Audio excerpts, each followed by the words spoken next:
Now, there were some Greeks among those who had come up to worship at the feast. And these approached Philip, who was of Bethsaida of Galilee, and they asked him, saying, Sir, we would like to see Jesus. Philip came and told Andrew, and in turn Andrew and Philip told Jesus. Now let me show you. Let's do something here and give you an idea about how Andrew and Philip felt. Michelle's sitting on a chair back behind Tracy, and Gary, you sit in Michelle's chair. Yeah. Aaron, you go sit on the other side too. All right. Now,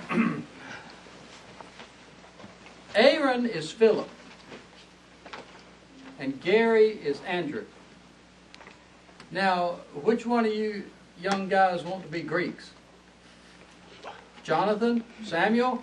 Okay, you two get up and get back by the door over there. And this will be the multitude, and Jesus is in talking to them, right? And you're listening. Now, I want you to come tell Philip, right? Yeah. Tell Philip, sir, I'm busy and everybody's listening to me, so you come up behind Philip and tap him on the shoulder, and you tell him you want to see, you would like to see Jesus. Okay? And you know what you're supposed to do.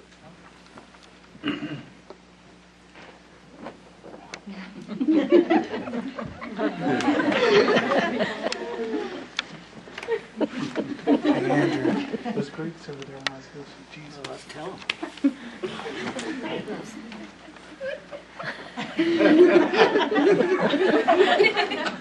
Some Greeks out there want to see you. The hour has come for the Son of Man to be glorified.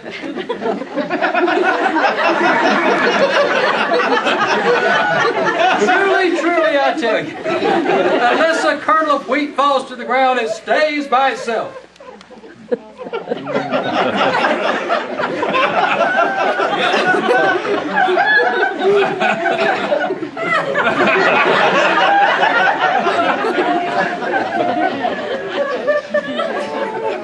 Yes or no? That's how it was, folks.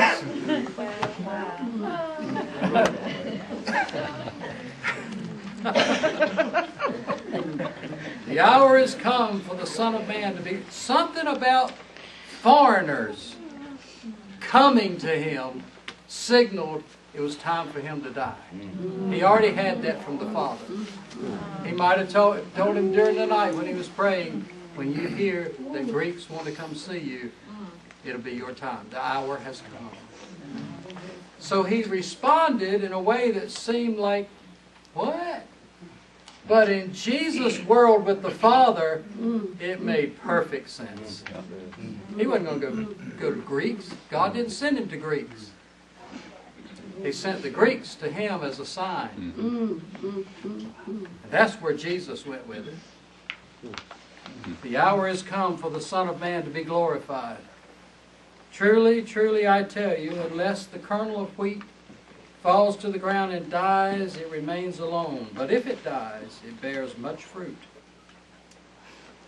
He who loves his life shall lose it, and he who hates his life in this world shall keep it unto eternal life.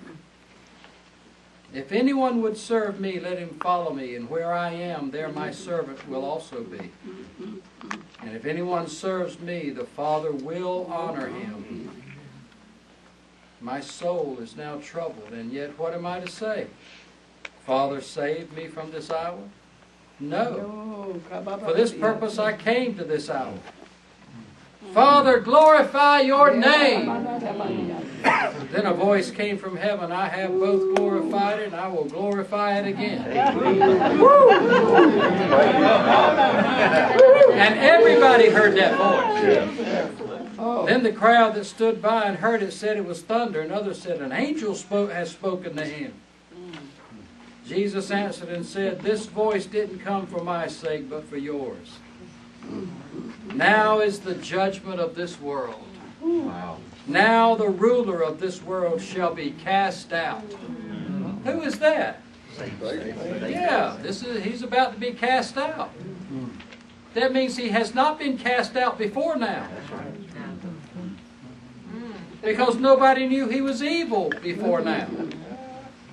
Except the Father and the Son. What would have Satan thought of that when he heard that? Oh, he thought Jesus was trying to take over in his place. Yeah. He didn't believe it. He had his ministers. He had come down from heaven on a mission from God to have Jesus killed. Yeah. And God's ministers in Israel were all for it. Mm-hmm. He knew they were going to please God by getting rid of this rebellious Messiah. Mm.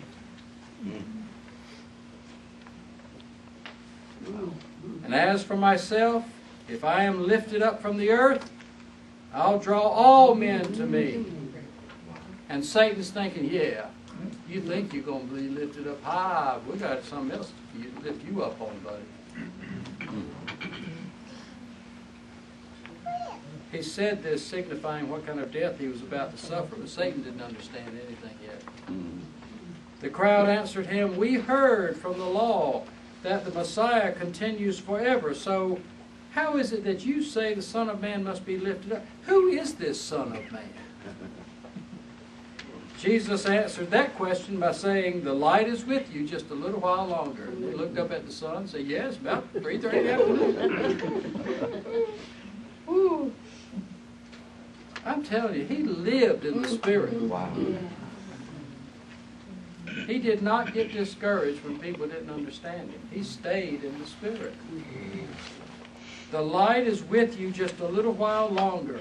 Walk while you have the light, lest the darkness overtake you. For the one who walks in the darkness doesn't know where he's going. Remember what he said last time? You don't know where you're going or where you're coming from. I know where I came from and where I'm going. He was walking in the light. They were walking in darkness. While you have the light, believe in the light, that you may be sons of light. These things Jesus said, and then he went away and hid himself from them.